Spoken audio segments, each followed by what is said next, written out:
YCP నేతల దాడిలో గాయపడి తిరుపతి స్విమ్స్ ఆసుపత్రిలో చికిత్స పొందుతున్న పులివర్తి నానిని పరామర్శించారు మాజీ మంత్రి అమర్నాథ్ రెడ్డి. పులివర్తి నానిపై దాడిని తీవ్రంగా ఖండించారు. ఎన్నికల్లో ఓడిపోతామని చెవిరెడ్డి ఓటమి భయంతోనే ఇలాంటి దాడులకు పాల్పడుతున్నారని మండిపడ్డారు.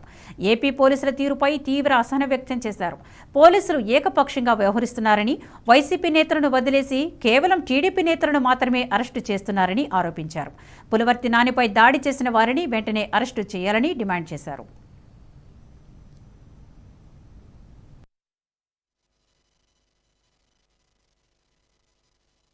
చంద్రగిరి నియోజకవర్గ తెలుగుదేశం పార్టీ అభ్యర్థి నాని గారి పైన నిన్న జరిగినటువంటి దాడిని తీవ్రంగా కూడా ఖండిస్తున్నాం.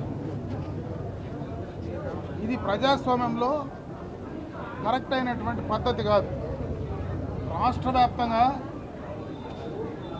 జగన్మోహన్ రెడ్డి ప్రభుత్వానికి, ఆ నాయకులకు ఈ ఎన్నికల్లో ఓడిపోతామనేటువంటి భయం క్లియర్ కట్గా నిన్న జరిగినటువంటి సంఘటనను ఒకసారి చూస్తే మనకు అర్థమవుతుంది. మన ప్రాంతంలో ఎప్పుడు కూడా ఇటువంటి రాజకీయాలు లేవు.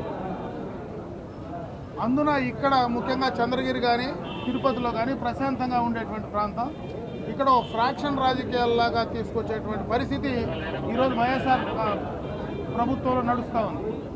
పోలీస్ యంత్రాంగాన్ని కూడా మేము కోరుకుంటున్నాం, ఖచ్చితంగా పోలీసు కూడా సక్రమంగా సరైనటువంటి సమయంలో స్పందించడం లేదు. నిన్న జరిగినటువంటి దాడి సందర్భంగా నాని ఇప్పుడే లోపల మాట్లాడాడు. జరిగిన విషయాలన్నీ కూడా చెప్పడం కూడా జరిగింది. పోలీసుకు ఇన్ఫామ్ చేసినా కూడా సక్రమంగా సరైన టైంలో వాళ్ళు అలర్ట్ కాలేదు, రాలేదు అనే క్లియర్ కట్గా ఆయన చెప్పడం జరుగుతూ ఉంది. గత ప్రభుత్వంలోనే అక్కడ ఉన్నటువంటి డిఎస్పీనో సిఐనో వేశారు. వాళ్ళు పూర్తిగా ఎన్నికలు నిష్పక్షపాతంగా జరపడంలో కానీ, అదేవిధంగా అక్కడ ఏనాటి అల్లర్లు కూడా జరగకుండా శాంతియుతంగా ఎన్నికల ప్రక్రియ అయిపోయిన తర్వాత ఈ రకమైనటువంటి పందా జరగడం అనేది నిజంగా రాష్ట్ర ప్రజలందరూ కూడా గమనిస్తూ ఉన్నారు. ఇక్కడే కాదు, నిన్న అన్ని నియోజకవర్గాల్లోనూ ఇదే రకమైనటువంటి పందా. పలమనేరు నియోజకవర్గంలో అయితే రాత్రి ఎన్నికలైన తర్వాత కొడితే ఇప్పుడు రోయా హాస్పిటల్లో ఇంటెన్సివ్ కేర్లో తీసుకొచ్చి పెట్టారు.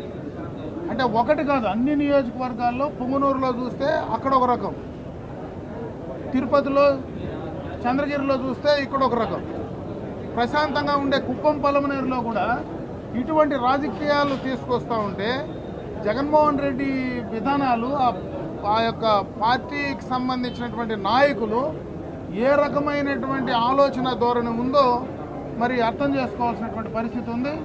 దీన్ని పూర్తిగా కూడా ఖండిస్తున్నాం.